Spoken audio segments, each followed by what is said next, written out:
মিষ্টি কুমড়া সুন্দরভাবে আঁকার জন্য তোমাদেরকে একটি মাপের কথা বলেছিলাম।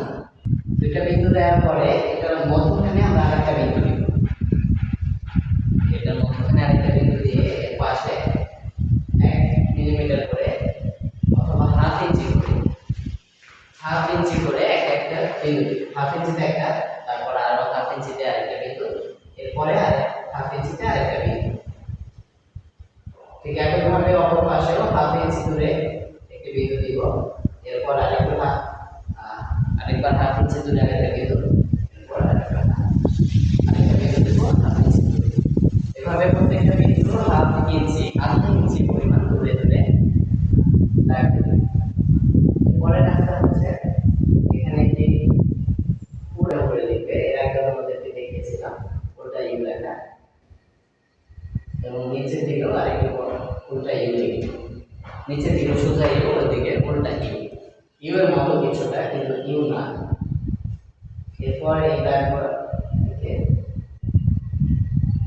দেখো মাঝে যে বিন্দুটা ছিল সেটাকে কিন্তু আমরা কোনো দাগ দেইনি, মাঝেরটার পাশে যে দাগটা ছিল এই দাগের সাথে আমরা মিলিয়ে দিয়েছি।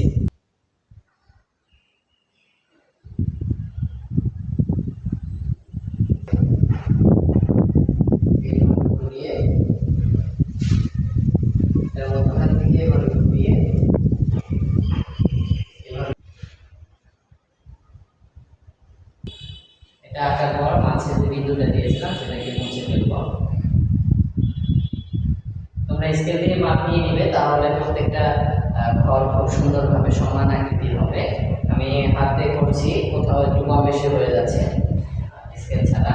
তোমরা স্কেল দিয়ে করে নেবে, আর বারবার প্র্যাকটিস করতে করতে দেখবে একসময় স্কেল ব্যবহার না করে সুন্দরভাবে আঁকা যাচ্ছে।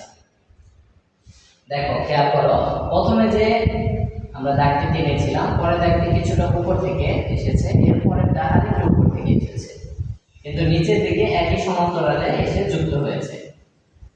এরপরের কাজটি হচ্ছে একদম সহজ।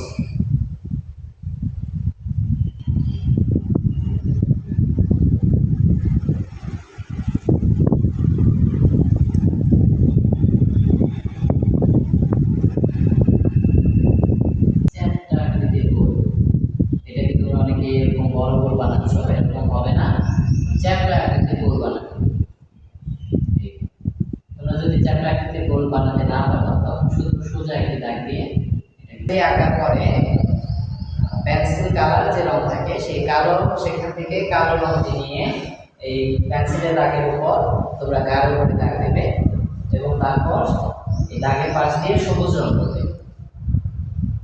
দাগের পাশ দিয়ে সবুজ রং ঠিক এইভাবে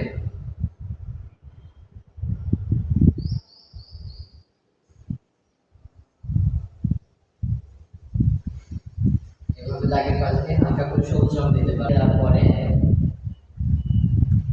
বাকি যে পুরোটা খালি জায়গা রয়েছে এই পুরোটাতে তোমরা কমলা রং দিয়ে ভরাট করে